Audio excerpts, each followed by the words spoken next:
ಎಲ್ರಿಗೂ ನಮಸ್ಕಾರ. Welcome back to ಶಾರುಸುಧನ ಕಿಚನ್. ಇವತ್ತಿನ ರೆಸಿಪಿ ಇನ್ಸ್ಟಂಟಾಗಿ ರವೆ ಪಡ್ಡುನ ಯಾವ ರೀತಿ ಮಾಡ್ಕೊಳ್ಳೋದು ಅಂತ ನಿಮ್ಮ ಹತ್ರ ಶೇರ್ ಮಾಡ್ಕೊಂಡಿದ್ದೀನಿ. ನಾವು ಈ ಪಡ್ಡುನ ಮಾಡ್ಕೊಳ್ಳೋದಕ್ಕೆ ಮೊದಲೇ ಈ ಥರ ರವೆಯಿಂದ ಮಿಶ್ರಣನ ರೆಡಿ ಮಾಡ್ಕೊಳ್ಬೇಕಾಗುತ್ತೆ. ಇದನ್ನು ಯಾವ ರೀತಿ ಮಾಡ್ಕೊಳ್ಳೋದು ಅಂತ ನೋಡೋಣ ಬನ್ನಿ. ಮೊದಲಿಗೆ ನಾನು ಒಲೆ ಮೇಲೆ ಒಂದು ಪ್ಯಾನ್ನ ಇಟ್ಕೊಂಡಿದ್ದೀನಿ. ಪ್ಯಾನ್ ಬಿಸಿ ಆದಮೇಲೆ 1 ಟೇಬಲ್ ಸ್ಪೂನಷ್ಟು ಆಯಿಲ್ನ ಸೇರಿಸ್ಕೊಂಡಿದ್ದೀನಿ. ಹಾಗೆ ಆಯಿಲ್ ಬಿಸಿ ಆದಮೇಲೆ ಸಾಸಿವೆ ಮತ್ತು ಜೀರಿಗೆನ ಸೇರಿಸ್ಕೊಂಡು ಇದು ಸ್ವಲ್ಪ ಫ್ರೈ ಆಗಿದ್ದಾದಮೇಲೆ ಒಂದು ಅರ್ಧ ಟೀ ಸ್ಪೂನಷ್ಟು ಉದ್ದಿನಬೇಳೆನ ಸೇರಿಸ್ಕೊಂಡು ಇದಕ್ಕೆ ಸ್ವಲ್ಪ ಕಲರ್ ಚೇಂಜ್ ಆಗೋವರೆಗೂ ಫ್ರೈ ಮಾಡ್ಕೊಳ್ಬೇಕಾಗುತ್ತೆ. ಉದ್ದಿನಬೇಳೆ ಫ್ರೈ ಆಗಿದ್ದಾದಮೇಲೆ ಒಂದು ಸಣ್ಣ ಈರುಳ್ಳಿನ ಸಣ್ಣದಾಗಿ ಹೆಚ್ಚಿ ಸೇರಿಸ್ಕೊಂಡಿದ್ದೀನಿ. ಈರುಳ್ಳಿನ 1-2 ನಿಮಿಷ ಚೆನ್ನಾಗಿ ಫ್ರೈ ಮಾಡಿಕೊಂಡು ಇದ್ರ ಜೊತೆಗೆ ಒಂದು ಸಣ್ಣ ಹಸಿಮೆಣಸಿನ್ಕಾಯಿನ ಕಟ್ ಮಾಡಿ ಹಾಕ್ಕೊಂಡಿದ್ದೀನಿ. ನೀವು ನಿಮ್ಮ ಖಾರಕ್ಕೆ ಅನುಗುಣವಾಗಿ ಮೆಣಸಿನ್ಕಾಯಿನ ಸೇರಿಸ್ಕೊಳ್ಳಿ. ಖಾರ ಜಾಸ್ತಿ ಇರೋದ್ರಿಂದ ನಾನು ಒಂದೇ ಒಂದು ಮೆಣಸಿನ್ಕಾಯಿನ ಸೇರಿಸ್ಕೊಂಡಿದ್ದೀನಿ. ಇದೆಲ್ಲ ಫ್ರೈ ಆಗಿದ್ದಾದಮೇಲೆ ಸ್ಟವ್ ಆಫ್ ಮಾಡಿ ತಣ್ಣಗಾಗೋದಕ್ಕೆ ಬಿಡೋಣ. ಈ ಕಡೆ ಇನ್ನೊಂದು ಮಿಕ್ಸಿಂಗ್ ಬೌಲ್ಗೆ 1 ಕಪ್ಪಷ್ಟು ರವೆನ ತಗೊಳ್ತಾ ಇದ್ದೀನಿ. ಹಾಗೆ ಇದ್ರ ಜೊತೆಗೆ ಒಂದು ಅರ್ಧ ಕಪ್ಪಷ್ಟು ಮೊಸರು ಹಾಗೆ ಅರ್ಧ ಕಪ್ಪಷ್ಟು ನೀರನ್ನು ಸೇರಿಸ್ಕೊಳ್ತಾ ಇದ್ದೀನಿ. ಇದೆಲ್ಲ ಸೇರಿಸಿದ್ಮೇಲೆ ಒಂದ್ಸಲ ಚೆನ್ನಾಗಿ ಮಿಕ್ಸ್ ಮಾಡ್ಕೊಳ್ಳೋಣ. ಯಾರಾದರೂ ಹೊಸದಾಗಿ ನಮ್ಮ ವಿಡಿಯೋನ ನೋಡ್ತಾ ಇದ್ರೆ ನಮ್ಮ ಚಾನಲ್ನ ಸಬ್ಸ್ಕ್ರೈಬ್ ಮಾಡಿಕೊಂಡು ಸಪೋರ್ಟ್ ಮಾಡಿ. ಹಾಗೆ ಈ ರೆಸಿಪಿನ ಕೂಡ ಟ್ರೈ ಮಾಡಿ, ತುಂಬಾ ಚೆನ್ನಾಗಿರುತ್ತೆ. ಹಾಗೆ ಇದ್ರ ಜೊತೆಗೆ ಇವಾಗ ರುಚಿಗೆ ತಕ್ಕಷ್ಟು ಉಪ್ಪನ್ನು ಸೇರಿಸ್ಕೊಳ್ತಾ ಇದ್ದೀನಿ. ಹಾಗೆ ಸ್ವಲ್ಪ ಸೋಡಾ ಪುಡಿನ ಸೇರಿಸ್ಕೊಂಡು ಇದ್ರ ಜೊತೆಗೆ 2 ಟೇಬಲ್ ಸ್ಪೂನಷ್ಟು ಕ್ಯಾರೆಟ್ನ ತುರ್ದಿ ಸೇರಿಸ್ಕೊಳ್ತಾ ಇದ್ದೀನಿ. ಹಾಗೆ ಸ್ವಲ್ಪ ಕೊತ್ತಂಬರಿ ಸೊಪ್ಪನ್ನು ಸಣ್ಣದಾಗಿ ಹೆಚ್ಚಿ ಸೇರಿಸ್ಕೊಂಡಿದ್ದೀನಿ. ಮೊದಲೇ ಒಗ್ಗರಣೆ ಮಾಡಿ ಇಟ್ಕೊಂಡಿರುವಂತಹ ಈರುಳ್ಳಿ ಮಿಶ್ರಣ ತಣ್ಣಗಾಗಿದೆ. ಇವಾಗ ಅದನ್ನು ಕೂಡ ಸೇರಿಸ್ಕೊಂಡು ಒಂದ್ಸಲ ಚೆನ್ನಾಗಿ ಮಿಕ್ಸ್ ಮಾಡ್ಕೊಳ್ಳೋಣ. ಮನೇಲಿ ಮಕ್ಕಳಿಗೆ ಈ ಥರ ಎಲ್ಲ ಮಾಡಿಕೊಟ್ರೆ ತುಂಬ ಇಷ್ಟಪಟ್ಟು ತಿಂತಾರೆ. ನೀವು ಒಂದ್ಸಲ ಈ ರೆಸಿಪಿನ ಟ್ರೈ ಮಾಡಿ, ತುಂಬಾ ಚೆನ್ನಾಗಿರುತ್ತೆ. ಚೆನ್ನಾಗಿ ಮಿಕ್ಸ್ ಮಾಡ್ಕೊಂಡಿದ್ದಾದಮೇಲೆ ಇದು ಸ್ವಲ್ಪ ಗಟ್ಟಿ ಇರೋದ್ರಿಂದ ನಾನು ಇದಕ್ಕೆ ಮತ್ತೆ ಅರ್ಧ ಕಪ್ಪಷ್ಟು ನೀರನ್ನು ಸೇರಿಸ್ಕೊಳ್ತಾ ಇದ್ದೀನಿ.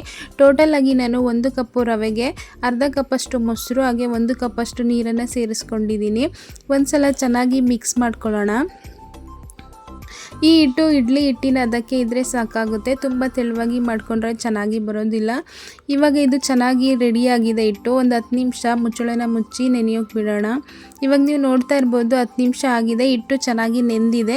ನಾವಿವಾಗ ಇದರಿಂದ ಪಡ್ಡು ಮಾಡ್ಕೊಳ್ಳೋಣ. ಒಲೆ ಮೇಲೆ ನಾನು ಪಡ್ಡು ತವ ಇಟ್ಕೊಂಡಿದ್ದೀನಿ.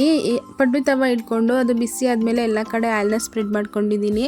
ಆಯಿಲ್ ಬಿಸಿ ಆದಮೇಲೆ ನಾವು ಇದಕ್ಕೆ 1 ಸ್ಪೂನ್ ಸಹಾಯದಿಂದ ಹಿಟ್ಟನ್ನು ಹಾಕಿ ಪಡ್ಡುನ ಮಾಡ್ಕೊಳ್ಳೋಣ.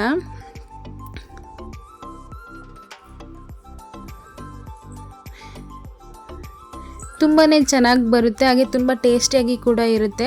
ಎಲ್ಲ ಹಾಕಿದ್ಮೇಲೆ ಮುಚ್ಚಳನ ಮುಚ್ಚಿ 1-2 ನಿಮಿಷ ಲೋ ಟು ಮೀಡಿಯಮ್ ಫ್ಲೇಮ್ನಲ್ಲಿ ಬೇಯಿಸ್ಕೊಳ್ಳೋಣ.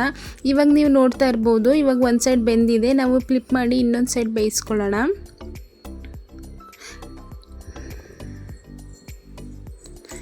ಇವಾಗ ನೀವು ನೋಡ್ತಾ ಇರ್ಬೋದು ಚೆನ್ನಾಗಿ 2 ಕಡೆ ಬೆಂದಿದೆ. ನಾವಿವಾಗ ಇದನ್ನು ಒಂದು ಪ್ಲೇಟ್ಗೆ ಎತ್ತಿಟ್ಕೊಳ್ಳೋಣ. ತುಂಬಾ ಈಸಿ, ಇನ್ಸ್ಟಂಟಾಗಿ ಬೇಗನೆ ಆಗುವಂತಹ ಬ್ರೇಕ್ಫಾಸ್ಟ್. ಮಕ್ಕಳಿಗಂತೂ ತುಂಬಾ ಇಷ್ಟ ಆಗುತ್ತೆ.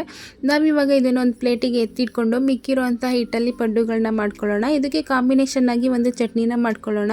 ಒಂದು ಮಿಕ್ಸಿ ಜಾರ್ಗೆ ಅರ್ಧ ಕಪ್ಪಷ್ಟು ಫ್ರೆಶ್ ತೆಂಗಿನಕಾಯಿ ಹಾಗೆ ಒಂದು 1/4 ಕಪ್ಪಷ್ಟು ಕಡಲೆ, ಒಂದು 3 ಹಸಿಮೆಣಸಿನ್ಕಾಯಿ, ಒಂದು 8 ಪೀಸಷ್ಟು ಬೆಳ್ಳುಳ್ಳಿನ ಸೇರಿಸ್ಕೊಳ್ತಾ ಇದ್ದೀನಿ. ಹಾಗೆ ಇದ್ರ ಜೊತೆಗೆ ಒಂದು 1/4 ಟೀ ಸ್ಪೂನಷ್ಟು ಜೀರಿಗೆನ ಸೇರಿಸ್ಕೊಂಡಿದ್ದೀನಿ. ಹಾಗೆ ಸ್ವಲ್ಪ ಪುದೀನ ಸೊಪ್ಪನ್ನು ಸೇರಿಸ್ಕೊಳ್ತಾ ಇದ್ದೀನಿ. ಇದ್ರ ಜೊತೆಗೆ ಸ್ವಲ್ಪ ಕೊತ್ತಂಬರಿ ಸೊಪ್ಪನ್ನು ಕೂಡ ಸೇರಿಸ್ಕೊಂಡು ರುಚಿಗೆ ತಕ್ಕಷ್ಟು ಉಪ್ಪನ್ನು ಸೇರಿಸ್ಕೊಳ್ತಾ ಇದ್ದೀನಿ.